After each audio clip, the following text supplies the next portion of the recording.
ಆತ್ಮೀಯ H16 news ಅರ್ಥಾತ್ ಹೇ ಸಿದ್ದರಾಮಯ್ಯಗೆ ಸ್ವಾಗತ. ನಾನು ನಿಮ್ಮ MI ಅಥವಾ ಮಲ್ಲಪ್ಪ ಜೋತಾರ್. ಆತ್ಮೀಯರೇ, ಈಗಾಗಲೇ ಜಿಲ್ಲೆಯ ನೀರಾವರಿಗಾಗಿ ಹೋರಾಟ ಹುಕ್ಕೇರಿಯಲ್ಲಿ ಆಯಿತು. MD ಅವರು ಬಂದರು, ಆಶ್ವಾಸನೆ ಕೊಟ್ಟರು, ಆರಂಭಿಸ್ತೀವಿ ಸಮೀಪದಲ್ಲಿ ಅಂತ ಹೇಳಿದರು.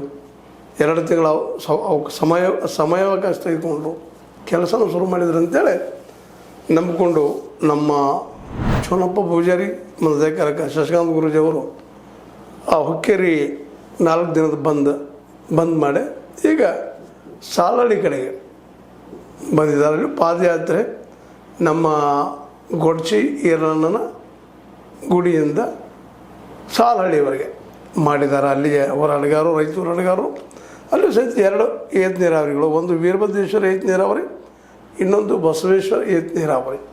ಇವುಗಳನ್ನು ಆರಂಭಿಸಬೇಕು, ಇವು ಮುಗಿಸ್ಬೇಕು ಅನ್ನೋಂಥ ಒಂದು ಹೋರಾಟ. ಯಾಕಂದರೆ ಅಲ್ಲಿಯೂ ಮಲಪ್ರಭಾ ನದಿ ಹರಿದ್ರು ಸಹಿತ ಅಲ್ಲಿ ನೀರಿನ ಸಮಸ್ಯೆ ಇದ್ದದ ರಾಮದುರ್ಗ ತಾಲೂಕು ತುಂಬ. ನಿಜವಾಗಿ ಇವತ್ತು ಪಟ್ಟಣವರಾಗಿರ್ಬೋದು, ಅದೇ ಕಾಲಕ್ಕೆ ಇವತ್ತು ಅಧಿಕಾರದಲ್ಲಿಲ್ಲ ಯಾದವಾಡ ಅವ್ರ ಆಮದ್ ಬೇರೆ ಅವರಾಗಿರ್ಬೋದು, ಇವುಗಳೆಲ್ಲ ಮುಗಿಸ್ಬೋದಾಗಿತ್ತು. ಇಷ್ಟೊಳಗೆ ಭಾಳ ಲೇಟ್ ಮಾಡಿದರು. ಆದರೂ ಈಗಾದರೂ ಸ್ಟಾರ್ಟ್ ಮಾಡಿ ಅನ್ನೋದು ರೈತರ ಬೇಡಿಕೆಯಲ್ಲಿದೆ. ಆ ದಿಶೆಯಲ್ಲಿ ರೈತ ಸಂಘದವರು ಈ ಹುಕ್ಕೇರಿಯಿಂದ ರಾಮದುರ್ಗಕ್ಕೆ ಬಂದಿದ್ದಾರೆ.